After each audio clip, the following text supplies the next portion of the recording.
Hello, welcome back to the third in our series of videos for what is now called the Green Team at Woodside Park Synagogue. You'll remember in our last video I was planting bulbs ready for the spring, and this is the result. It proved to be a very good decision because we had a very wet winter, we had a very cold winter, and when I compare the results of what I've got in containers, it's massively different from the plants that are in the ground. These beautiful blooms we're seeing here showing the different tulip varieties at their best, but in the ground they were rather stunted. The advantage of container planting is that you can prevent the bulbs becoming waterlogged and becoming frozen, and finally you can stop the squirrels getting at them. When I took these pots out of the potting shed, the shoots were about 3 inches high and the squirrels left them alone. Only one pot did the squirrels dive into and devour some of the bulbs. So we've done very well. It's a beautiful display, and that makes my next point for me.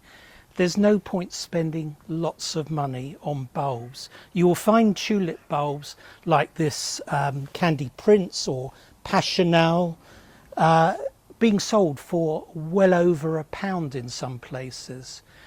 These cost me about 10 to 12 pence each. The most expensive plant was this Crown Imperial Fritillaria, and that costs just under £3, but I think you'll agree it's a beautiful plant and well worth it, and I particularly like the orange variety. Here we've got our common or garden daffodil, trumpet daffodil, which is just going over, and we've managed to plant a succession. You remember I planted bulbs for early, mid-season and late season, and what we're seeing here at the beginning of April is the early season varieties.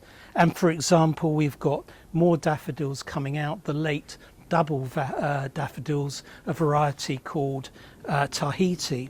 Also, I've managed to preserve a lot of the plants that I had in the summer and keep them going for this display. The heucheras, for example, give a splendid show all year round, and all I had to do was tidy them up, cut out the dead growth, and then leave them to flourish on their own.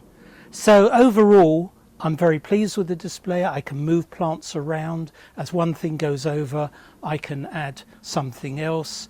And I like the colour scheme. I think it's worked quite well. Sheila asked me to mention to you what you could do for the summer. And there are several varieties of food crop that are dwarf varieties that you can grow in containers. And I have them just here.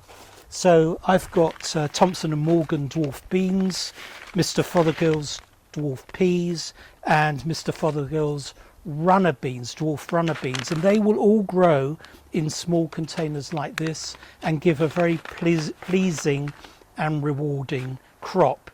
So I'm really looking forward to the summer now.